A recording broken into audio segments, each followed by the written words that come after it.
I'm Daniel, the past life regressionist, and it's time to begin. Lift off and the clock has started.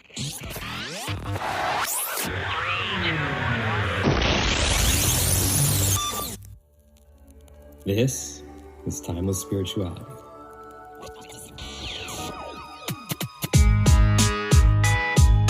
Enjoy each and every time.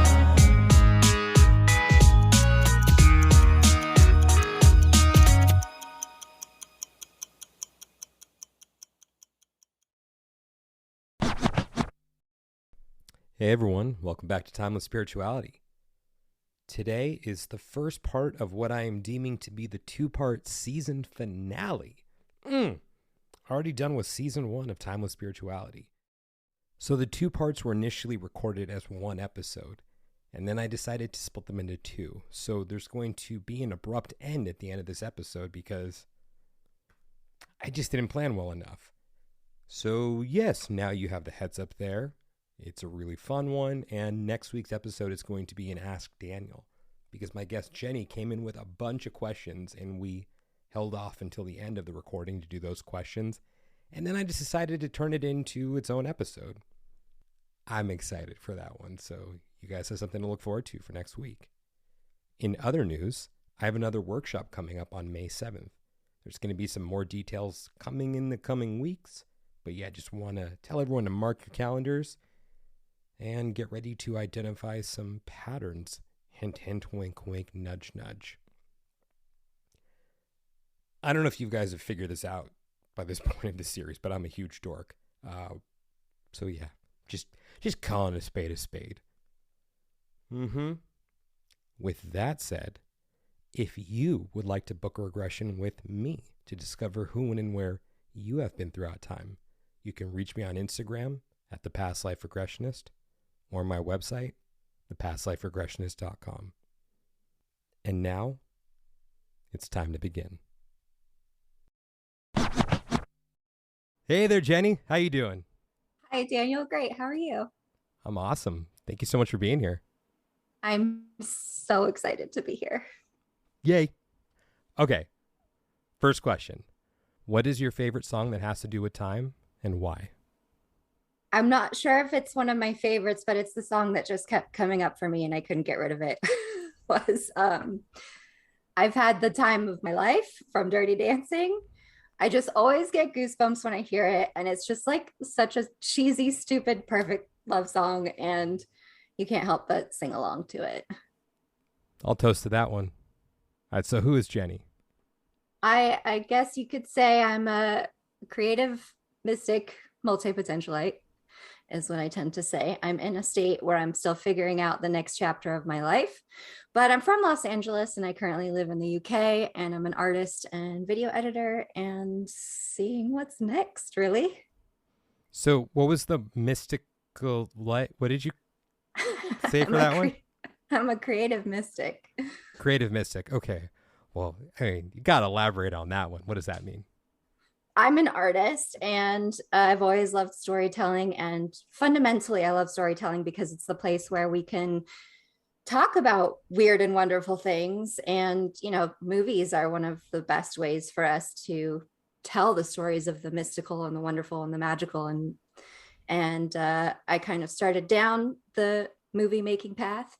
And now there's just so much conversation in the psycho-spiritual world that you almost don't even need to rely on storytelling to tell those stories. And I do tarot reading, and now I'm learning astrology, and it's becoming such an important, wonderful part of my life. And I'm excited to see where it goes, and love being part of this community that I've found since I found you, Daniel.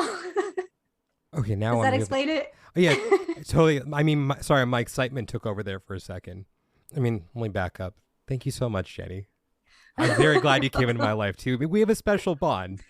Yes. I think we understand each other on a deeper level that many people don't, just because of some of the circumstances, you know, from our lives. And yes, it's something I haven't touched on yet on the podcast, but I'll have you back too. Okay, we can talk about do it. A whole other thing. We already did it on an IG live once, so yeah. Well, we can touch on that because it'll come up a little bit anyway through what we talk about today, because it's kind of you can't really separate it from the whole story. Well, I guess that's the teaser for everyone. But you don't have to go into your bits if you don't want to. Well, we'll see where the wind takes me. Okay. All right, so you brought up the mystical movie component. What do you feel a movie that's of a mystical nature that's had an effect on you in the way that you see the world? That is such a huge question.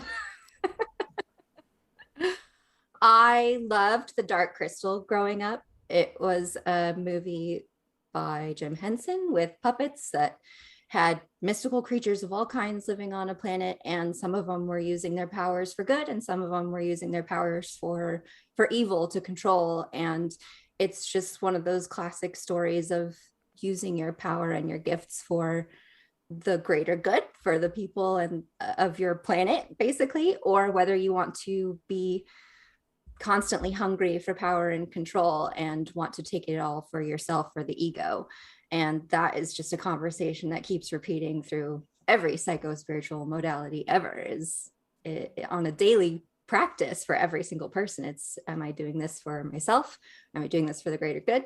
Is it good or evil? And it's not so black and white as that, but being able to explore those concepts with magic and mysticism, and knowing that there was more to the world than I was seeing with my eyeballs, because I was a kid with a very active imagination, active dreams. I don't know if I would say I would have spiritual experiences, but I had sentience. I had feelings that things were not always as they seemed. What do you feel that is? I understand it better after a regression, actually. I think it's a sense that we don't talk about in our culture. It's one of our senses, and some people have it more developed than others. And I just don't think we have language for it in our Western culture. Cool. Well, I think it'll factor in a little more. All right. So why is it that you wanted to have a past life regression? Well, in 2020, I started, basically my life started falling apart. I got really ill very early on in March 2020 and got really, really sick. And it kind of got worse and progressed throughout the year. And then later in the year, my 9-year partner and I split. And because I already have a chronic illness, I didn't have a lot of resources or support or backup for what was going to happen to me now that this relationship had ended. And I moved out on my own for the first time in my adult life. I'm 37 years old, so it was a big thing. And I'm in the United Kingdom right now. I'm not where I grew up in Los Angeles, so I didn't have a support system. So basically my life fell apart and I didn't know what to do next. And I had to reinvent my life and learn how to take care of myself. And I kind of allowed myself to really, I was already into tarot and learning astrology and some of the mystical stuff before, but once I was out of the relationship, I really just allowed myself to go into it full on. And I had a psychic reading. I had my astrology chart read for the first time. And I was looking at all kinds of different people that were doing weird and wonderful things, and saw you on an Instagram interview and started following you and just seeing what you were doing. And the fact that you were posting these stories of past life regressions on your Instagram just definitely made me feel like this was something I had to do. I was drawn to you and I really trusted you for how much you were sharing just straight online. I knew somewhat what to expect. And I felt like there was a lot of transparency. So I trusted the process. And I just felt like having a regression would really help give me some insight into what I needed to do next. Thank you for sharing all that. Yeah. So what came up for you during the regression? Well, should I just walk through the lives? Sure. Okay. Well, first, by the way, the process of the regression, like the feelings of it were very surprising to me. I have gone through different kinds of hypnosis or guided meditations or, deep subconscious meditations and things like that before. But this was very different. In the time that I was in the regression state, I was extremely active. My nerves were on fire. My body was shaking My brain was lit up. My eyeballs were going everywhere, like from the second that I was in the regression state. So I was like, okay, there's something happening here. And every time you asked me a question, I felt like I was jumping into a pool of ice cold water. And it was like I had to take a deep breath and then like plunge myself. And it wasn't because I didn't want to. It was just like that feeling of taking the leap into the next level of like the subconscious or into a deeper place, or like, okay, I got to jump into this pool to find this information that I'm looking for. So it was a very interesting process that you were excellent at guiding me through, because I knew exactly where to go and what to do with your guidance. So with the first life, I was a caveman, like many people see their caveman lives. And I walked out of the cave and saw a bunch of bushes around me. I think I was somewhere in the Amazon. And a black panther walked out of the bushes, and it was my friend. I could talk to it. I could communicate with it. It was like snuggling up against my hand. It was so comforting. And I could like look up in the sky and see like rainbow colored birds flying and like feel the wind blowing. And like the first sensation I got was I just had the awareness that I knew everything that was happening around me. I had this extra sensory perception that just like I could feel I don't know if energy is the right word, but the temperament of everything around me. And this is kind of that extrasensory power that we alluded to kind of in the beginning. It's not something like sight or smell or hearing. It's a different level of a sensory experience. And I just knew that there was peace. Everything was peaceful. And I just had this wonderful sense of peace. And I met up with my tribe of family members, and they all had beautiful, supportive messages for me.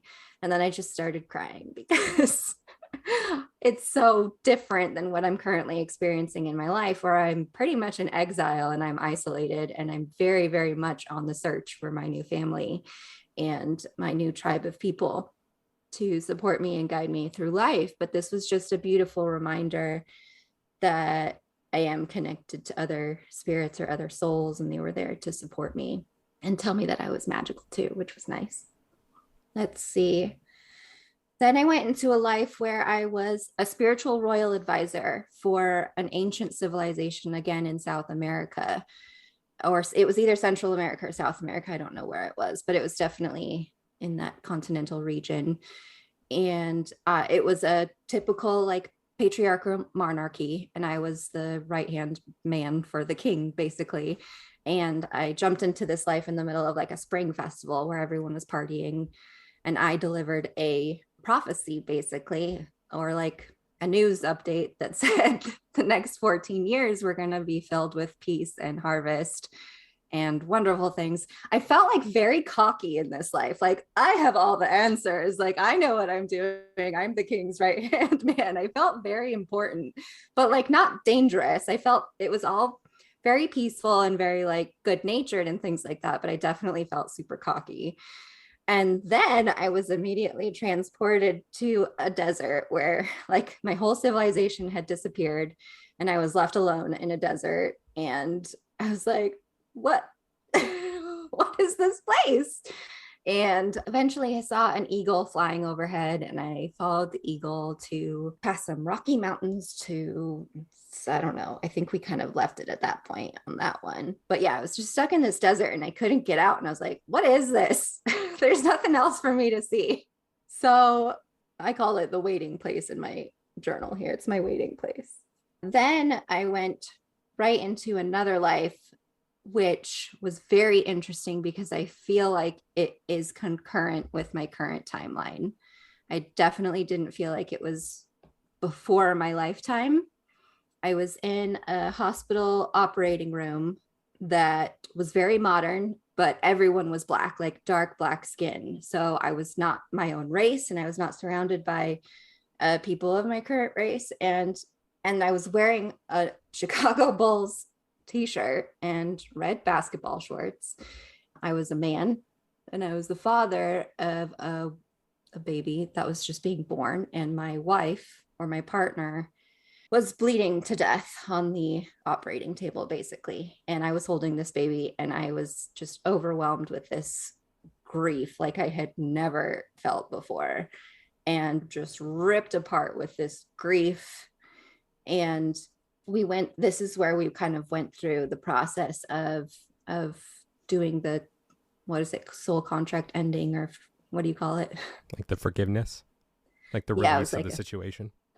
Forgiveness, a release of the situation. And it really helped. It really brought peace to this grief I was feeling. And holding this baby really made me feel like I had a purpose. And even though I had lost a great love, I had a reason to live and to go on and to, have a very purpose-filled life. So that was just really interesting on an emotional release level, but also on like a timeline level, having something that felt like it was very much during the time I would have been alive. And then I had we had a lot of lives in this session. I think we got through a lot pretty quick.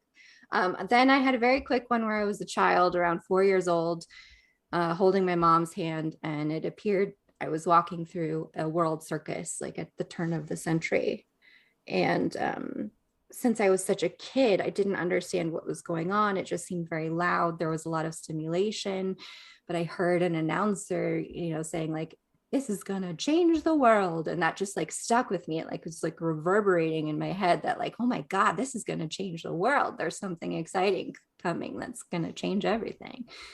But there wasn't much more to see in that one. So we quickly moved on.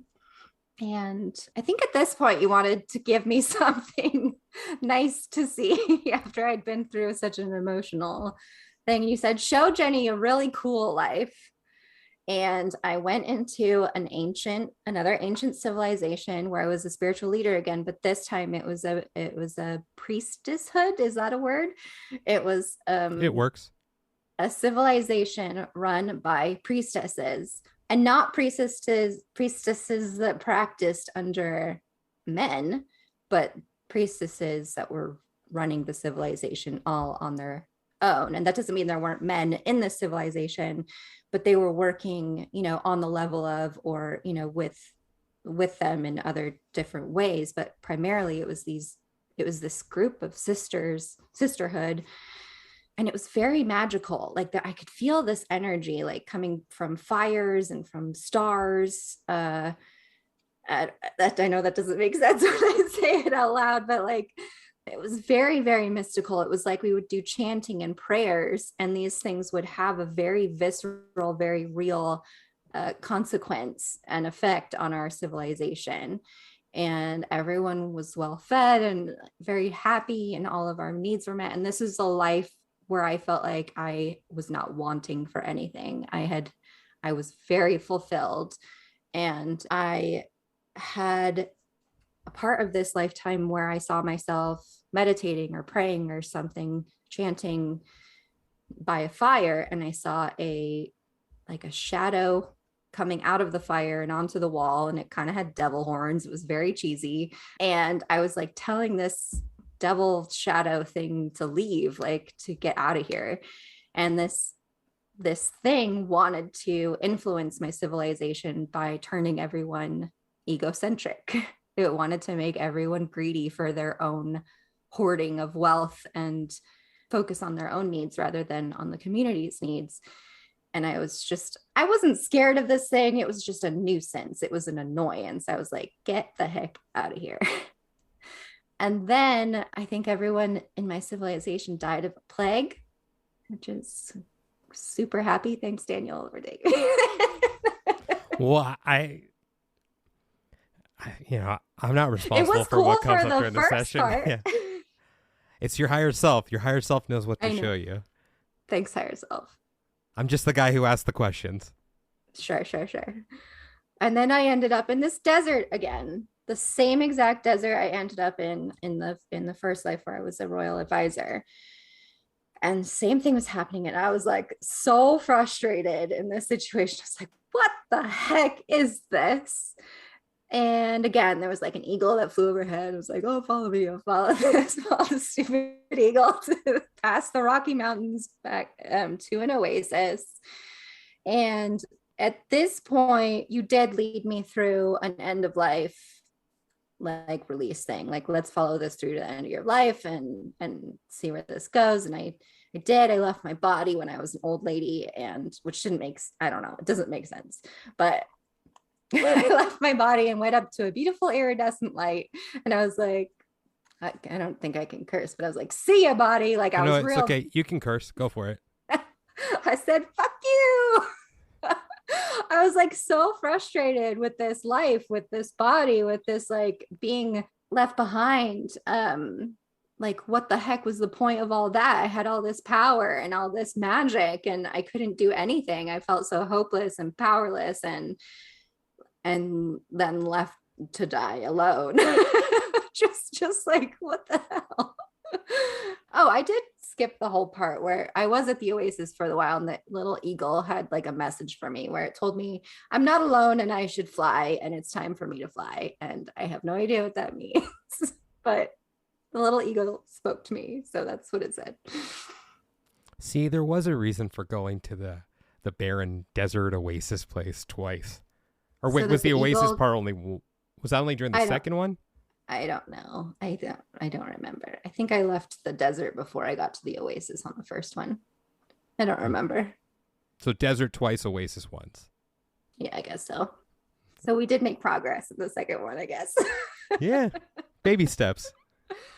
And that was the lives. So we got through a bunch of lives, and then the higher self section, I remember feeling really frustrated with my higher self too. Like, I felt like the answers weren't as clear as I wanted them to be, but it was helpful. I think we asked what the point of the desert was at one point.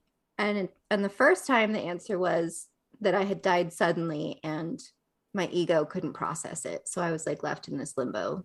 And the second one too, I think it was like a limbo, but I don't know how that follows up with following it to the end of the life. And I don't know. Maybe it doesn't make any sense. Maybe it will in a couple of years. But another thing I will say is this isn't the first time I've been in this desert.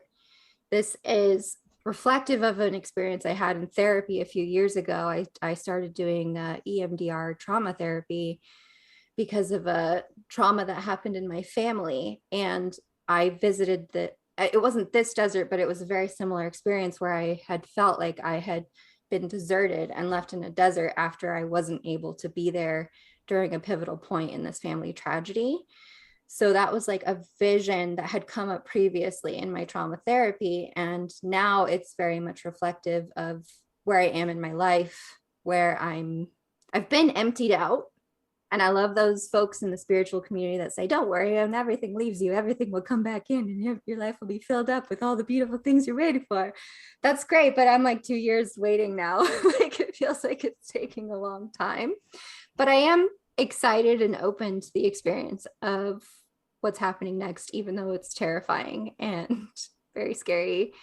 But I feel like the regression session, there are still important things to talk about with it, but the most important thing I took away from it is I felt less attached to outcomes. I felt like I had a little bit more distance from the immediate fears that I was feeling. And the most affirming part for me was when I think you were kind of frustrated that I wasn't having such a good time with the session. And you were like, why did we do this today? And I got this vision in my head. Wait. Sorry. Mind if I jump in really quick? Yes, of course. Please. It's because you had just had something happen in your life. I think it was that day or the day before. Well, yeah. And this has to do with it. I had a conversation with work that day that didn't go well. And at the end of our session, when you had asked, why did we do this today? And it was when I asked the higher self. It wasn't, I didn't say it to you. Well, I mean, it was you didn't say it to me. It was like, say to the higher self. My higher self. Yeah. Why today if she just had this thing that's weighing on her today? And I had this vision of basically the eclipse that was coming up a couple weeks time from our session. And this eclipse, if we can get into astrology for a second, was happening on my North Node. I lost my job the day before that happened. And while I knew that things with my job weren't going the way that I wanted them to, I thought that I still had time and choice. And I was like, I'm in the middle of a pandemic. I'm not going to do anything stupid. But the decisions were made for me. And that is very South Node, the sun on my South Node, letting things go. And as of today, when we're recording this, is literally my exact nodal return. Oh, happy nodal return. After tracking what's happened through other nodal returns and nodal reversals, I don't know if congratulations are in order, but I'm hoping to see some wonderful things unfold over the next year or so, because I know it takes some time for this stuff to happen. But it has given me a chance over the last couple of months to figure out more of what I want to do. And yeah, I've been getting a little more. I started giving readings for the first time for money. So people started actually paying me to do tarot readings and astrology readings, which was nice. And I started working with Danny, that witch next door, who I met through you, doing video editing for her. And that's been a fun experience. By the way, I follow everyone that you do podcasts with and interviews with, because I figure we all kind of must have some kind of connection. If we're all connected in some way, then y'all out there are probably my family too. So hello, it's me. So for everyone who's unfamiliar with astrology and what the nodes mean, the nodes have to do with the moon. They are not a physical location. They are more of just a point, I guess you could say. The south node is always 180 degrees away from the north node, and the south node is an indication of where you've come from. It's usually in reference to past lives and in your comfort zone and things that you're used to because you've been there. And the north node, which is, again, 180 degrees from the south node and in direct opposition with it, is pointing you in the direction where, I don't want to say concretely where you're meant to go, but I'll say it. It's pointing you in the direction where you're meant to go. So when these points are hit in your chart, there's an energy that's put in place that's propelling you in the direction that you're meant to go. Now, it's probably going to be super uncomfortable because it's taking you away from where you're used to being. So when Jenny says that she had the eclipse, you said it was hitting your north node, correct? The moon was on the north node. So the sun was on the south node, right? Or do I have it? Is it a new moon? I forget. But well, yes, new moon would be when they're conjunct. So if they're in opposition, that would be the full moon or the lunar eclipse in that situation. Was it the lunar eclipse that was hitting it? Or was it? It was the Taurus eclipse in November. So that would have been. So the sun was on my south node. And then the moon. In my 10th house. On your north node. Yeah. So my south node of work in my 10th house, and my north node is home and family, which is absent. So yeah, that's, I mean, a basic description of the nodes, and that when the nodes are hit, yeah, it's going to bring stuff up for you and it's going to be uncomfortable, but it's ultimately meant to propel you in the direction where you're meant to go. And from personal experience, I can tell you that when I've had nodal transits, they're usually pretty uncomfortable, but when I look back on them, I can see the growth that took place as a result of having those transits and having that energy hit those points. And it sounds like, you were meant to go in a different direction. Yeah, definitely. It's been leading up to this point, and I don't know where it's going yet, but I also have this confirmation of this extrasensory experience I had that was highly, highly valued in other lives that doesn't really have a place in the society that we live in today. Whether it's intuition or just sensing energies, that sounds so woo-woo, but I mean, my older sister studied economics and went into sales. So her whole life has been very practical, and it fit exactly in this world how it was supposed to. Whereas I'm like this mystical weirdo who's like afraid of rocks because she saw Return to Oz where all the rocks came alive. And I was like, that's real. And yeah, so you can say I've had a little bit more of a challenging path. And to some people, it's like, you're so talented, you have this education, you had this good upbringing, like why can't you just make things work? And one of the reasons is because I have a chronic illness, so everything is harder that way.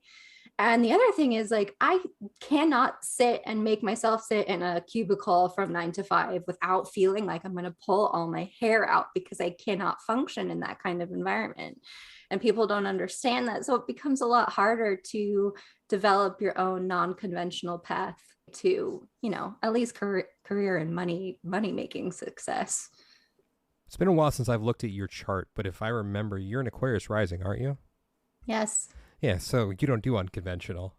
You mean I don't do conventional? Yeah, that's what I meant. You don't do conventional. Thank you for the correction there. Exactly. I hear you about how uncomfortable it is right now, that uncertainty.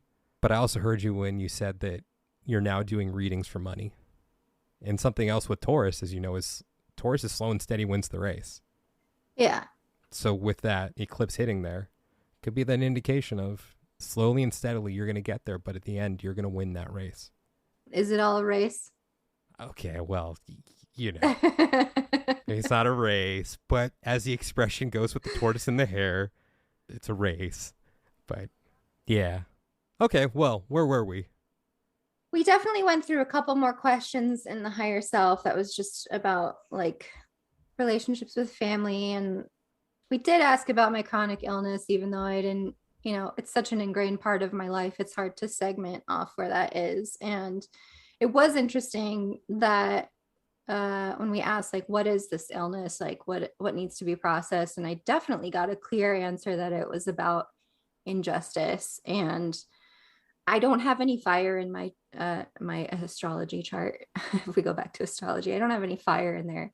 So I very much felt like this was an invitation to try and find where I might be able to find fire or embrace my anger. I tend to blame myself rather than blame other people, and don't have a lot of access to my anger and personal power. And that's definitely something I've been working on. I think that my illness is also connected to my mother and everything my mother is going through. And I just don't think that's something that's going to be resolved for as long as her issues are resolved. I just feel like we're very connected in that way. And as many times as I try to separate our energies in the best ways possible, like I just think that there's a connection there that maybe can be explored more in the future. But yeah, just interesting. So when I brought up earlier that Jenny and I have like a deeper bond, a deeper understanding of each other, it's because I have autoimmune issues as well. And we fall under the same umbrella. However, the way that I feel about that umbrella that we are under is that a lot of people are lumped into that umbrella. Their symptoms may overlap, but there are stark differences. So, I mean, there are some people who are way exponentially worse off than I am. And I don't want to speak on your behalf, but would it be okay to speak on your behalf for that one, that there are people who fall under that umbrella that are way worse off than you are? Oh, yes, absolutely. Yeah. And there are also people who fall under the umbrella who are in a much better position than we are. Mm-hmm. Even for Jenny and I wouldn't say that we're on an even playing field. Not that that's one of us is higher or lower than the other, but where our experience is very similar yet different. And I think this is where a lot of the issue with autoimmune issues or disorders really reflects negatively on people who are labeled as such, is because by me being out here and doing this podcast, and by me saying, yeah, I have autoimmune issues, is that discounting the experience of someone who is way worse off than I am? Because if they hear that, if someone else hears me say that and then they know someone else with autoimmune issues, they'll be like, oh, well, Daniel, the past life regressionist, he can do this and that, and why can't you do this and that? Well, we're two different people. So that's why. And it's something that I've had to reckon with for 14 years now. And I am very grateful to say that I'm not in the same place that I was even 6 years ago or even 4 years ago. But it's still something that is a part of my life, but it's something that I'm learning to cope with more and more and more and not have it define me. It's not my identity anymore. It used to be. That's the way I used to see myself when I looked in the mirrors. You're that sick guy. but it's not my identity anymore. But just because it's not mine, it doesn't take away from anyone else who may be defined by their experience because they're in the muck of it. So, yeah, that's my little tangent on autoimmune disorders. And so that's why I believe I was able to understand where Jenny was coming from and the heaviness that comes along with experiencing just horrible fatigue and other physical symptoms. Period. Mm-hmm. What comes up for you there? I just remembered something that I have not told you yet. And I only remembered this because yeah.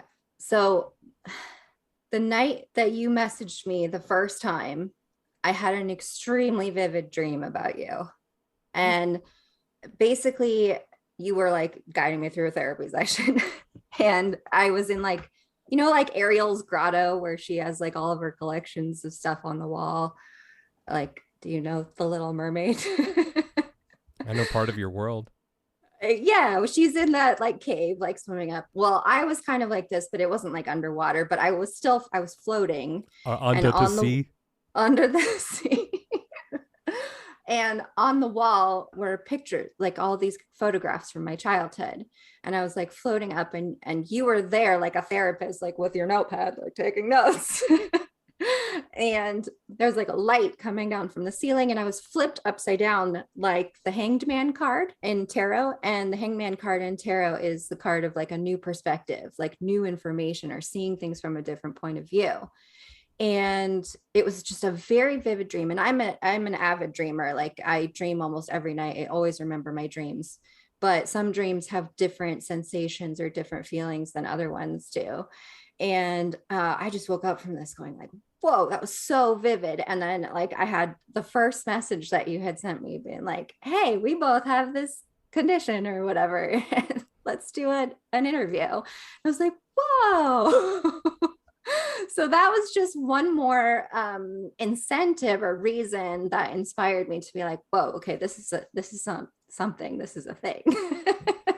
And the reason I had initially reached out to Jenny was because the interview that she initially saw me on was one of a sizable audience, I guess you could say. Yeah. And I saw that she had started following my account along with hundreds of other people. So I don't say that in an egotistical way, but but I don't always check out the profiles of the people who start following my account. But when I saw, for whatever reason, saw Jenny's name or the little tiny like centimeter picture, not even, or whatever it is, though, that shows up on your phone next to the person's handle, I clicked on it and I saw that she was promoting advocacy for autoimmune issues. And this was at a time when, look, I'm still on a lifelong journey to learn self-expression and to learn how vulnerable I want to be and how open I want to be in public about whatever it is I may be going through or this or that or this or that. And I'd been in the midst of really wanting to have that conversation about autoimmune disorders and to use my platform, not to make it primarily that, but just to touch on it. And so I came across Jenny's profile and I was like, okay, there's something about her. Like I feel a connection to her, whatever that connection may be. And I feel like I'm supposed to reach out to her and invite her on my platform to have that conversation. So that's how it initially started, was from, me being on an interview and then me messaging you, which is usually the other way around when people see me somewhere and they message me. Mm-hmm. And then we did a session a couple months later. This is why when people talk bad about social media, I'm like, I get the complaints about it, but being someone with a chronic illness, it's been my window and my access to the world.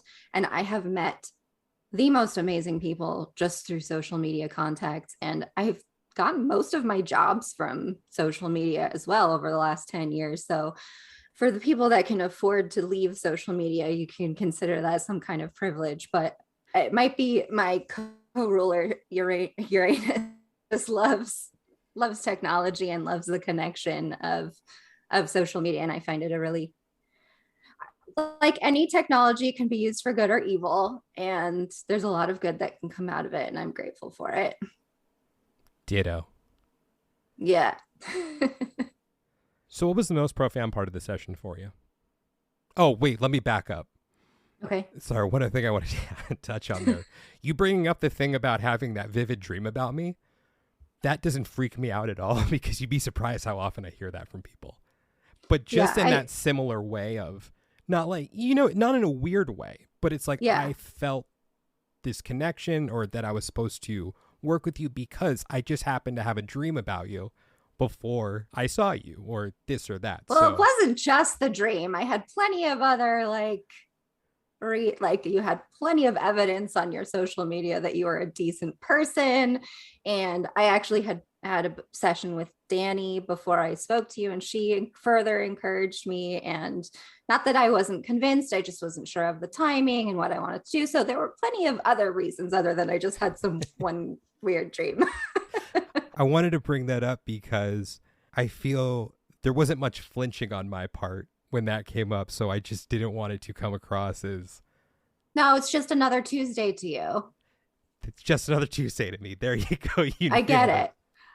And that's why, I know, I don't know how to explain this, but I have this aversion to specialness. I don't like to apply certain labels that imply that there's a specialness or a hierarchy to people or things or whatever. So I never wanted to express it in a way that's like, Daniel, I'm special to you. This is once I started hearing all the stories that you were having with other people, I was like, oh, wow, this is a normal, this is in this world, this stuff is normal. And I think that's so cool. I still think it's pretty cool. Yeah, that's why I'm just following all the people that you've been talking to, because I'm this is just a great world for me to be a part of now. And I thank you for that. You're very welcome. I thank you for bringing it up. It's always very reassuring to hear because it reminds me that the universe really does have our backs and that it is sending out those messages. And oh gosh, that's so hard to believe sometimes. I mean, I know it, but it's hard. I mean, that's what this regression has brought me to. It's been a practice for me. I've been using it every day as a reminder of there's something bigger, there's something different, there's something more. And it has been a practice. After the session, I was in bliss for 3 days. I just felt like I had a drug trip that was amazing or something like that. I did have some anxiety return, but like I said, I was using it as a practice to just bring myself back to remembering that there is something more, that this isn't all there is, even if it's just the vastness of our own human brains that have more solutions to offer us. I'm an enthusiastic skeptic. I like to say I'm 100% on the mystical, magical side, but I'm always open to being wrong and asking questions.